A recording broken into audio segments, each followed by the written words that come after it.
ये कहानी है एक इंसान की जिसने 400 से भी ज्यादा दिन तक दुनिया के सबसे बड़े और बेरहम समंदर पैसिफिक ओशन में जिंदगी और मौत की जंग लड़ी, वर्ल्ड रिकॉर्ड बनाया और 14 महीनों बाद वो जिंदा वापस भी आया। लेकिन आते ही ऐसा क्या हुआ कि उसको सुसाइड करना पड़ गया। जानते हैं इस वीडियो में पूरी कहानी।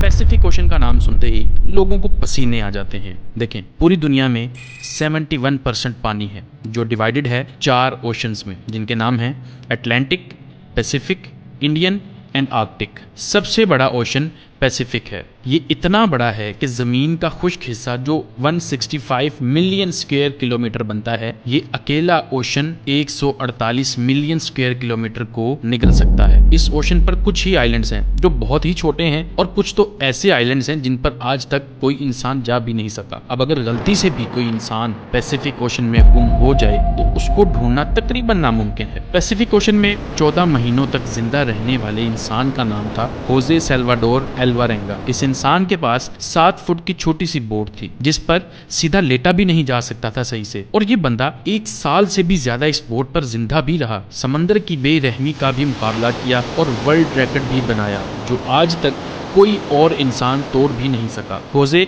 सिर्फ अपनी किस्मत से मजबूर था कि वो इस बदतरीन मुश्किल में फंस गया। ये बात है 2012 की। होजे 36 साल का एक तजर्बाकार मछेरा था जो मैक्सिको के एक गांव कोस्टा अजूल में रहता था। 17 नवंबर 2012 में होजे और उसका एक साथी मिलकर फिशिंग करने निकलते हैं, मामूल की तरह अपनी 7 फुट की छोटी सी बोट पर। इस बोट पर वो ज्यादा दूर जाके मछली नहीं पकड़ सकते थे क्योंकि बोट बहुत छोटी थी जिस पर एक इंजन और एक ही फ्रिज था, तो ये कुछ ही मछलियां पकड़ सकते थे। दोनों ने 30 घंटे में वापस आने का फैसला किया। दोनों निकल पड़ते हैं। मैक्सिको के साहिल से 120 किलोमीटर दूर अपना जाल समंदर में बिछा रहे होते हैं कि अचानक एक खतरनाक समुद्री तूफान उनको अपनी तरफ आता नजर आता है। वक्त बचाने के लिए वो जाल को भी वहीं छोड़ देते हैं और बोट को फुल स्पीड पर भगाते हैं। मुसलसल 6 घंटों तक वो साहिल से सिर्फ 20 किलोमीटर ही दूर थे कि बोट का इंजन अचानक खराब हो जाता है। उनको साहिल भी दिख रहा था और उनका गांव भी। तूफान काफी पीछे रह गया था। उनके पास एक रेडियो था जिसके जरिए उन्होंने अपनी लोकेशन अपने बॉस को भेज दी और जवाब का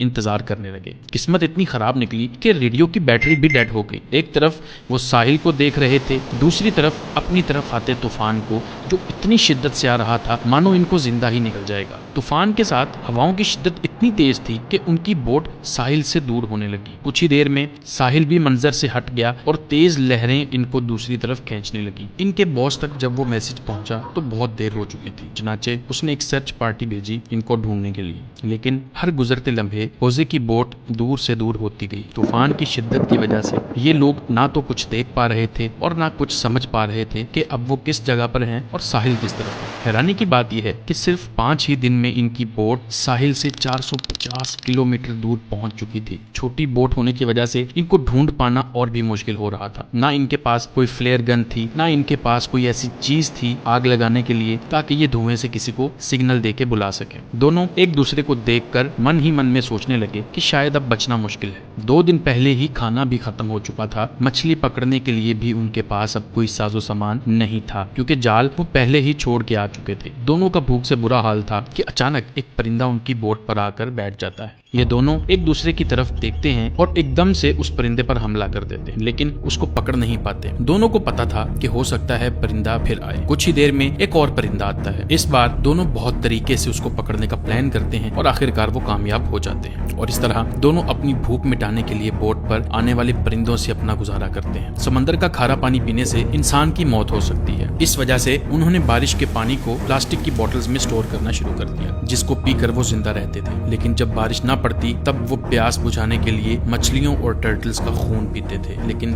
वो भी तब जब वो उनको पकड़ने में कामयाब हो जाते थे। दिन गुजरते गए और फिर महीने। ये दोनों जिस मेंटल टॉर्चर से गुजर रहे थे वो इमेजिन करना भी हमारे लिए बहुत मुश्किल है। आखिरकार होजे का साथी ये टॉर्चर बर्दाश्त ना कर सका और 4 महीनों के बाद उसने सुसाइड कमिट कर लिया और अब बोट पर सिर्फ होजे अकेला था और उसके चारों तरफ पानी ही पानी था जिसको देखकर उसको जिंदगी की कोई उम्मीद बाकी नहीं नजर आ रही। लेकिन अपने हालात से तंग आकर वो जैसे तैसे जिंदगी गुजारने लगा। मैप्स में देखा जाए तो एक अंदाजे के मुताबिक होजे पैसिफिक ओशन के इस हिस्से में मौजूद था जिसको दुनिया का खामोश तरीन हिस्सा माना जाता है क्योंकि यहाँ से सिर्फ कार्गो शिप्स ही गुजरती हैं। मेक्सिको के साहिल को छोड़े 6 महीनों से भी ज्यादा हो चुके थे और इस दौरान होजे ने अपने साथी को भी खो दिया था। इस वजह से वो काफी ज्यादा फ्रस्ट्रेट हो चुका था। एक दिन होजे को दूर समंदर में एक कार्गो शिप नजर आती है। पिछले 6 महीनों में ये पहली शिप उसको नजर आई थी और ये मंजर देखते ही उसमें जिंदा रहने की उम्मीद फिर से वापस आ गई। होजे ने कार्गो शिप की तरफ हर मुमकिन इशारा करने की कोशिश की, लेकिन बदकिस्मती से शिप इतनी दूर थी कि होजे को वो ना देख सके और देखते ही देखते होजे की नजरों से वो शिप भी गायब होने लगी और वो ये सोचने लगा कि शायद मेरी किस्मत में मरना ही लिखा है। दोस्तों जरा सोचें, 6 महीने तक आप दुनिया की ऐसी जगह पर टक हो जहाँ पर आपको दूसरा इंसान भी नजर नहीं आता, और अगर एक लंबे अरसे के बाद आपको कोई दिखे लेकिन वो आपको ना देख सके और गुजर जाए तो आपको कैसा लगेगा। 11 महीनों के बाद होजे अपनी इस छोटी सी बोट पर 8000 किलोमीटर ट्रेवल कर चुका था। उसके कपड़े भी फट चुके थे और उसके पास खुद को सनलाइट से बचाने के लिए सिर्फ एक अंडरवेस्ट ही बची।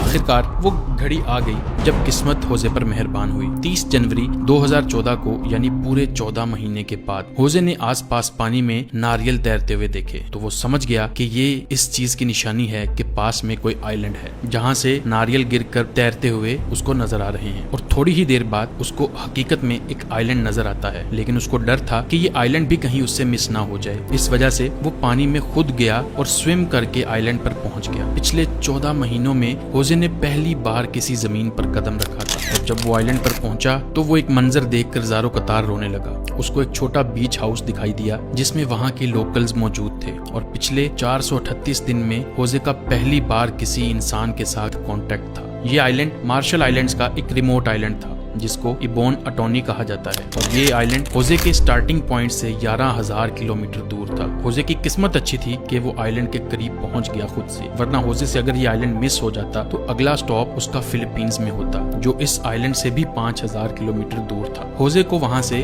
अपने घर वापस भेजा गया और पहुँचते ही वो एक और मुसीबत से गिर गया। वापस पहुँचने पर होजे ने 438 दिन के नाम से एक बुक भी पब्लिश की, मगर होजे पर अपने साथी को मारने का इल्जाम लगाकर उस पर केस कर दिया गया। वही साथी जिसने होजे के मुताबिक सुसाइड किया था। इतना कुछ देखने के बाद जिंदा वापस आने वाला शख्स जो अपनी सफाई बयान ना कर सका और उसको जेल भेज दिया गया, होजे ने परेशान आकर सुसाइड कमिट कर लिया और इस तरह से ये स्टोरी कंप्लीट होती है। उम्मीद है आपको ये वीडियो पसंद आएगी। अगर इस तरह की मजीद वीडियोस आप देखना चाहते हैं हमारे चैनल को सब्सक्राइब कर लीजिए। आपसे मिलते हैं अगली वीडियो में। अल्लाह हाफिज।